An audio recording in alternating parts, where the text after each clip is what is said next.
Good morning, I am Dr. Shravani Reddy, ENT consultant at Ma ENT Hospitals, Jubilee Hills.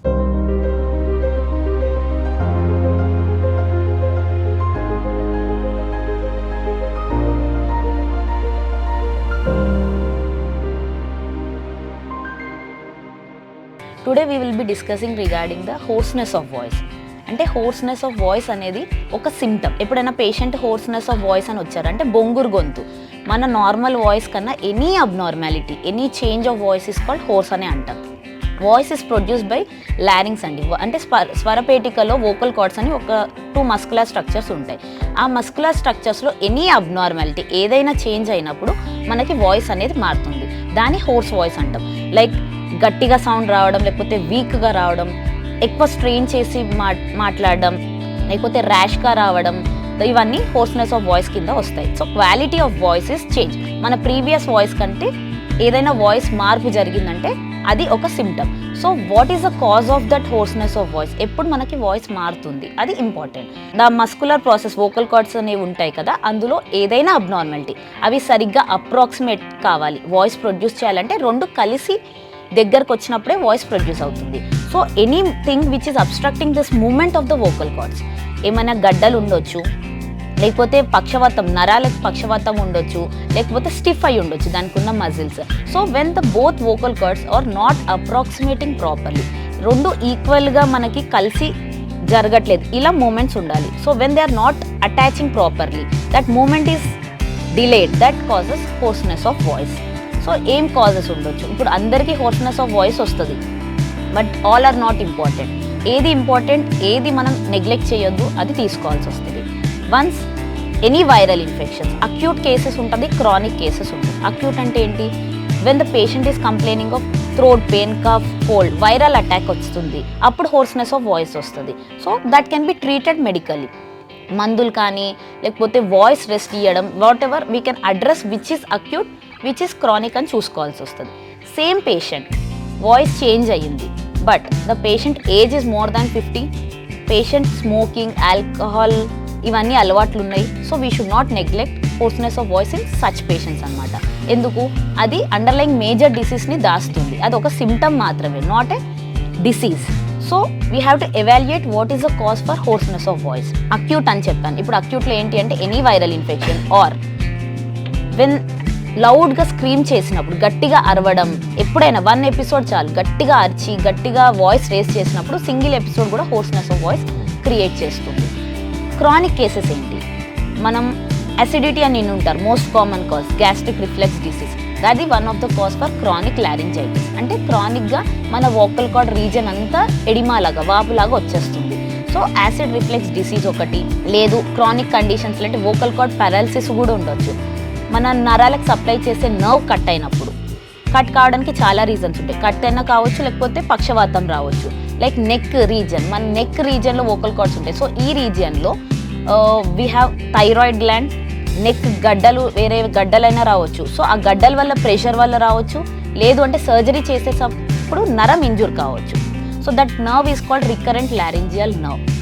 ఆ నరం ఎప్పుడు injury అయినా మన voice అనేది దెబ్బతింటుంది. So that is another reason for hoarseness of voice. ఇంకా చాలా కాజెస్ ఉంటాయి. Like most common professionals like singers, teachers or vendors, like మన మార్కెట్లో who is using tone, voice అనేది కంటిన్యూస్గా మాట్లాడే వాళ్ళకి వాయిస్ అనేది దెబ్బతినే ఛాన్స్ ఉంటుంది. బట్ ఇవన్నీ కండిషన్స్ బినైన్ అంటాం. బినైన్ అంటే ఏంటి అంటే డేంజర్ కాదు, but it should be treated. Otherwise treat చేయకపోతే అది కాంప్లికేట్ అయ్యే ఛాన్స్ మాత్రం ఉంటుంది. బినైన్ కాజెస్లో వచ్చేసరికి మనకి vocal nodules, vocal polyps or edema అంటాం. సో అదేంటి అంటే చిన్న చిన్న కంతులు ఫామ్ కావడం, మన వోకల్ కార్డ్స్లో చిన్న గడ్డలు, కంతి ఆర్ వాపు, ఇవన్నీ వచ్చిన దాన్ని బినైన్ కండిషన్స్ అంటాం. సో ఇవన్నీ మనం ఎగ్జామిన్ చేస్తేనే కనిపిస్తుంది. So whenever patient is presenting with hoarseness of voice, you have to always evaluate them by endoscopy. వచ్చిన ప్రతి పేషెంట్కి hoarseness of voice, if it is persisting for more than 3 weeks, the period is very important. If the period is more than 3 to 4 weeks, you should not send back the patient without investigation. ఎందుకంటే you will be missing malignancy in such patients. So NPL అంటాం ఒకటి, VLS అంటాం. NPL అంటే nasopharyngolaryngoscopy which is flexible, rubber kind of flexible tube pass చేసి nose నుండి larynx వరకు vocal cords ఎక్కడ effect అయినాయో చూసి ఏమైనా స్వెల్లింగ్ ఉందా, గడ్డలు కనిపిస్తున్నాయా, లేదంటే వోకల్ కార్డ్స్ ఈక్వల్గా మూవ్ అవుతలేవా, ఇవి చూసుకుంటాం.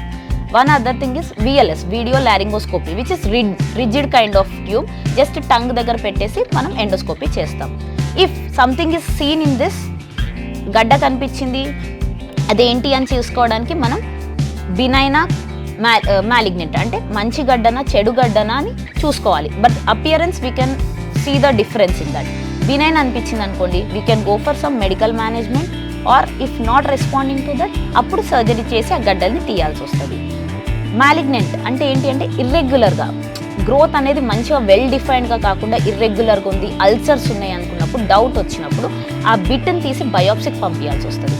ఆ బయోప్సీకి పంపించినాక whatever the report is coming like malignancy or whatever, దాన్ని బట్టి ఫర్దర్ ట్రీట్మెంట్ అనేది ఉంటుంది. మెడికల్ మేనేజ్మెంట్ అని చెప్పాను. So what is the medical management for hoarseness of voices?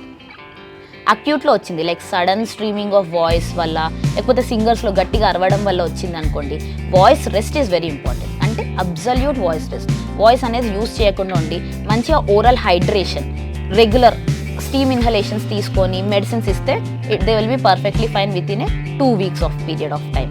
If patients are not responding to this acute episode అప్పుడు సర్జికల్గా convert చేసుకునే chance ఉంటుంది.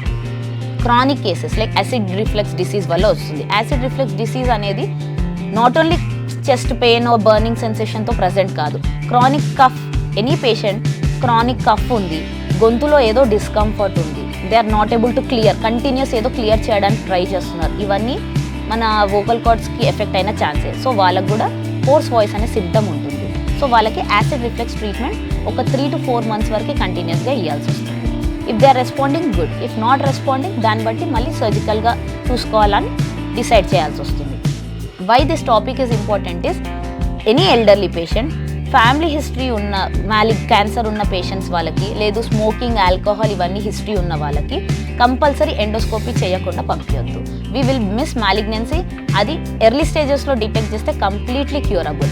ఆర్ డిలే స్టేజ్కి వెళ్ళినప్పుడు మనకి రేడియేషన్ థెరపీ కానీ సర్జరీ కానీ పనిచేయని స్టేజ్లో వస్తే we're unnecessarily delaying the progression of the disease. So as early as possible any patient hoarse ఉన్న వాళ్ళు కంపల్సరీ 3 weeksలో తగ్గట్లేదు అంటే ఈఎన్టీకి కంపల్సరీ చూపించాల్సి వస్తుంది, ఎండోస్కోపీ చేయాల్సి వస్తుంది. Take home messages, hoarseness of voice is a chronic problem. As early as possible it should be addressed. If basic benign diseases unte 100% curable, malignancy unna kuda as early as possible treat cheste 100% recovery rate untadi manaki vocal cords అనేది.